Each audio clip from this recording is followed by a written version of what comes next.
Welcome back. So, as always, we're just going to do the brass tacks. You'll need to know. If you want to look further into this, you can, but I'm just here to show you what it is, where to start. We will go more in depth into some of these topics. Well, actually, we will have to in the Blue series.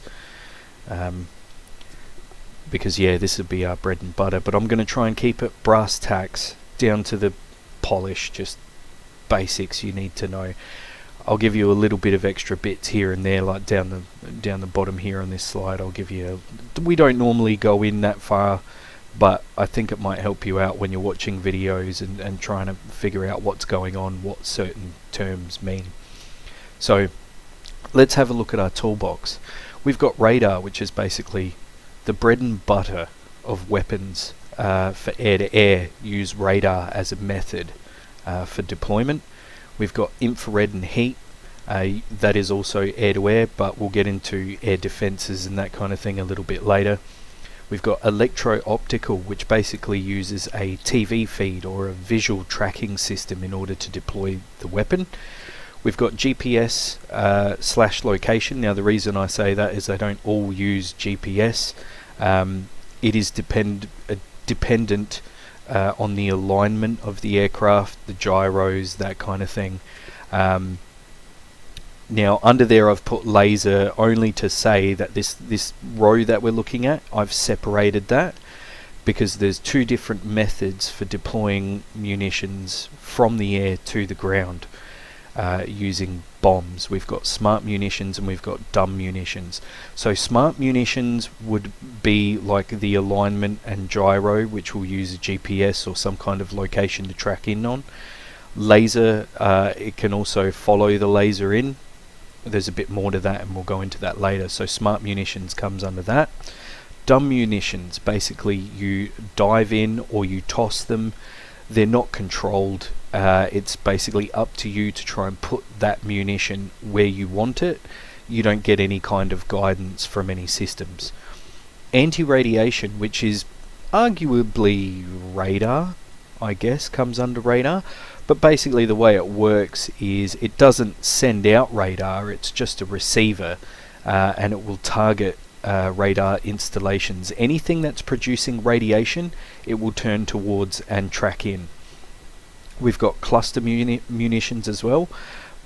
In the real world, they're pretty much banned. There's only one cluster munition that I'm aware of that's still in use in the real world. But basically that's there for a area effect, especially soft targets. And we do have a couple, maybe 3 or 4 different types of cluster munition in there.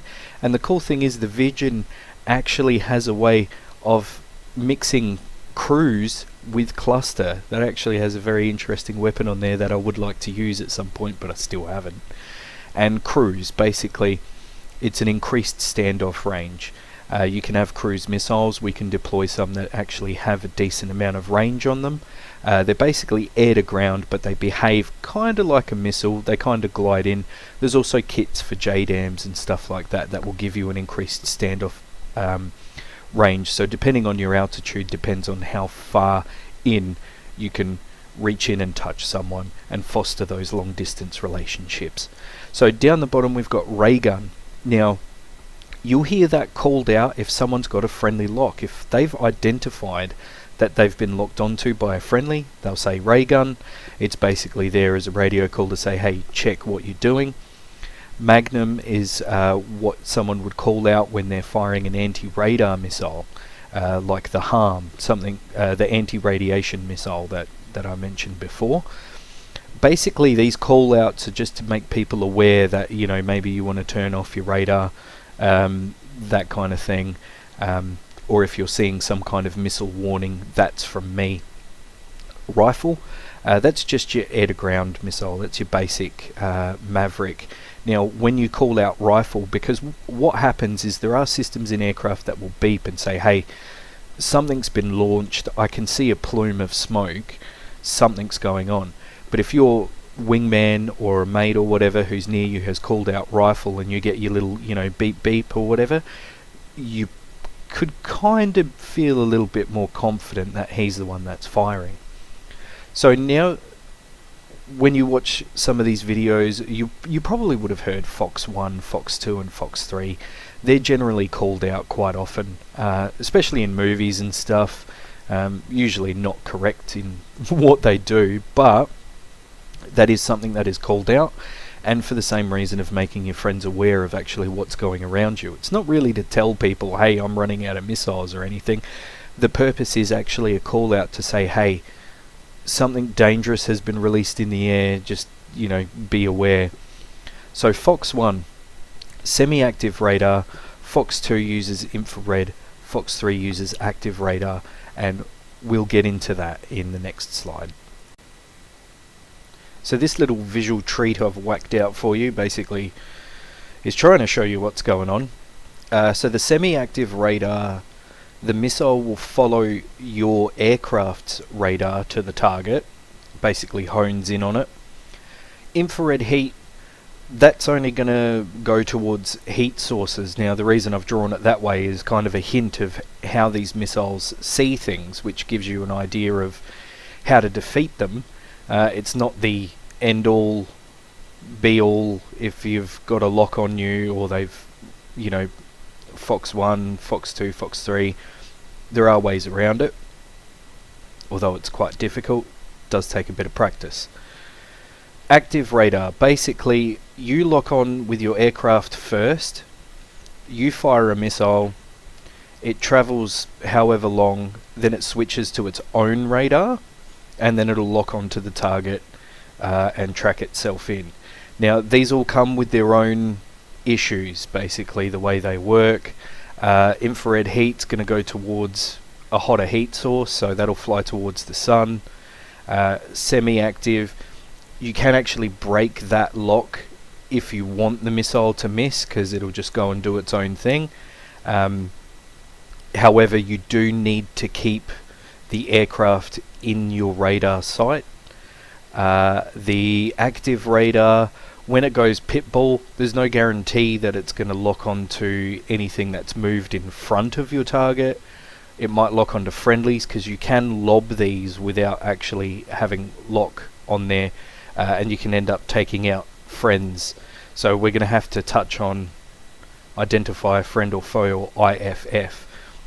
Looking at you, F-16 pilots. But the key to what's going on here is understanding how these weapons see.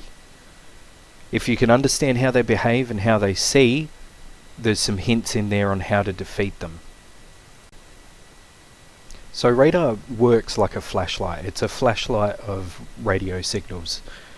It sends out a beam, whatever gets returned is what it sees. It doesn't see in the same visual spectrum that we do. The problem with that being is that it can only see so much. Sailor went to sea. I've said sea so many times.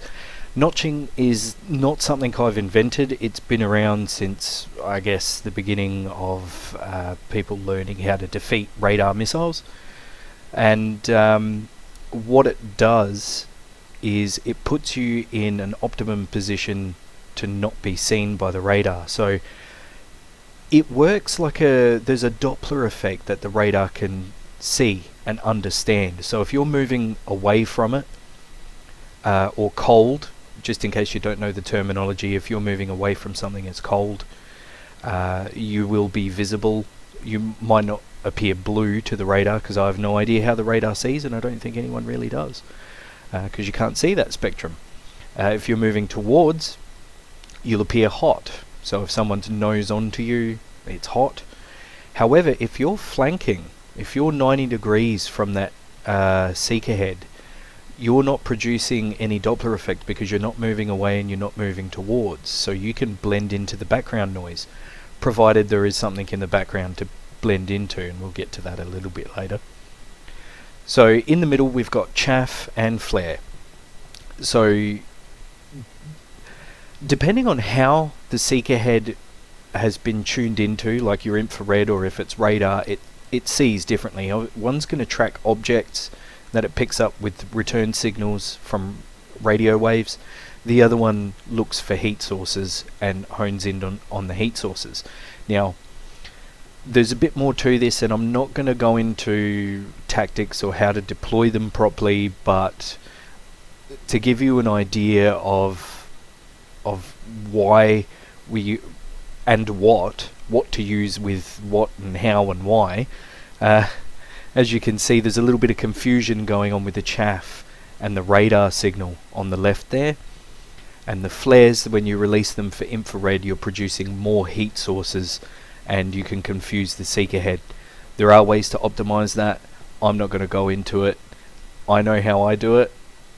You figure it out for yourself. There's more tactics to that. Now underneath, we've got a little, I guess, eye of a little visual how the seeker head's going to see things. So we've got this little green missile looking aircraft thing or whatever on the left. Now it's slightly coming towards or away, whichever your perspective is, and that appears as a different color to the background, which that dark green there, we're going to say that that's the landscape. I know that I drew it so well that you know that that's what it is, but just in case there's people out there who don't know art, that is the landscape. We've got this aircraft here that's coming towards us, so it's hot. We've got another aircraft in the middle that's flanking. It appears the same color as the background noise if it was under the horizon line. Then it would be completely invisible, which there is a secret aircraft in there underneath the horizon line that you can't see because he's flanking, and no, I didn't draw it in. But if you're flanking, sure, you've got the technique right, but on the cold black emptiness of the sky, you're going to stick out like a sore thumb, and that seeker head's going to be able to track in on you. So we've had a look at how they see, which will give you kind of an idea of how the countermeasures work, but there's also other things you need to be aware of, not just on the receiving end, but on the giving end, because sharing is caring. So when it comes to energy, it's not actually a woo-woo word here, it does actually mean something when it comes to aviation. So energy is basically the stored capability or maneuverability of your aircraft. This also applies to missiles, because missiles kind of work the same way. They have a rocket that burns, and pushing against gravity is obviously going to be harder. It's going to waste more energy. It's not going to perform as good straight and level. It's going to be the best.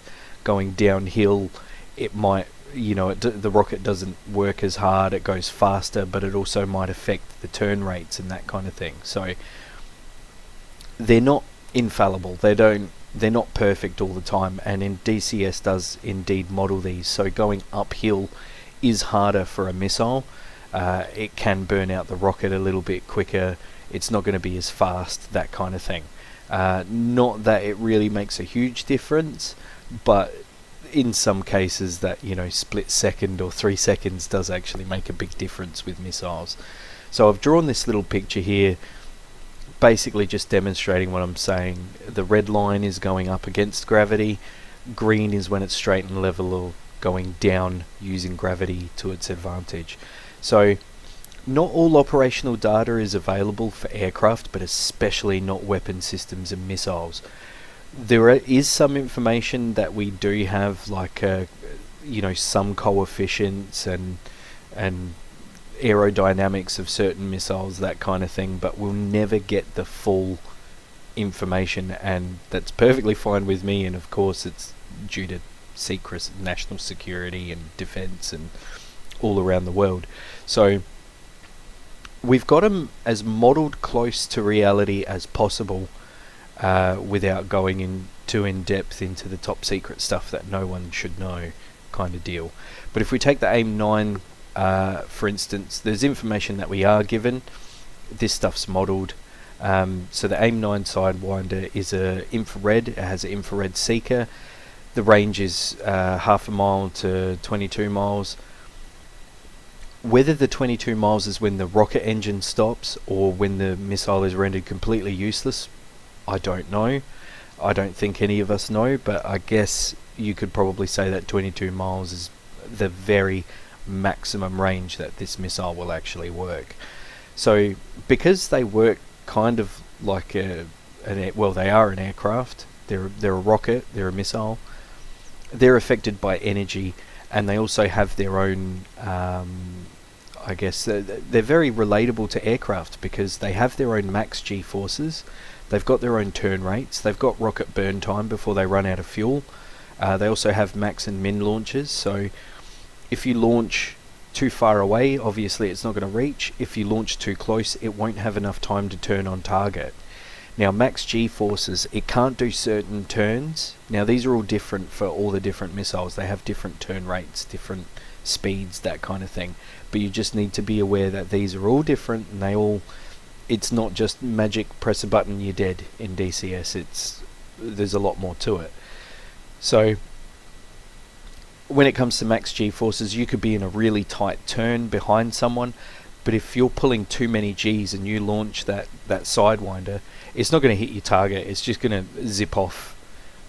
Kind of like centrifugal force, I guess, is the best way to describe it, although that's not what's happening. The missile just cannot meet that turn rate, so it just ends up flying off and going into the blue nothingness. So you need to be aware of when's the best time to launch, when's the best, that kind of thing. So max min launches, there's also a small window which is cannot escape window. Basically that is your optimum launch that's giving you the most chance for a kill. That's when the missile is at its peak speed, best turn rate, everything's gold, and that's basically when you want to launch. We'll look at how you determine those, and they're different in all aircraft, but if we take the Hornet for instance, there's a little reticle, a little circle around your HUD with some notches in there, and it gives you a max launch, min launch, and a cannot escape best launch. And a lot of the aircraft do have that to help you make those decisions on when to actually fire off your missile. And I've got another lovely little picture here that shows you an intercept course. So these things, when you launch them, they're lazy. They don't want to follow where the jet's going. They want to cut it short and sweet, straight to the point. They'll travel an intercept course. They're all programmed. They know exactly what they're doing. They're just going to chase that target. They'll make an estimate and they'll go, well, if this guy's traveling this fast and he's going this direction, if I go that way, I'll hit him. And these things respond on a dime. So the chances are you defeating a missile by when it's at a certain point and you nosing down or nosing up or doing a roll, chances are extremely slim that you're going to dodge this thing. And also they do have a proximity fuse in there, so when they get close enough they will explode. I don't know about the AIM-9 Sidewinder now, but I remember going through my books as a nerdy aviation when I was a kid, that when the Sidewinder explodes it actually has a copper coil in it, and it'll fire out a ring of copper in all directions basically. So if the it's not just, I guess, if the missile just misses or gets close. I think it's also for safety reasons that, if the missile's no longer got a target, you've got a rogue missile, so it needs to destruct. So I think they go off anyway, but if they come within proximity of an aircraft, they will go off. And I tells you what, I don't know if it's just multiplayer, but in single player, sometimes the proximity fuse doesn't go off.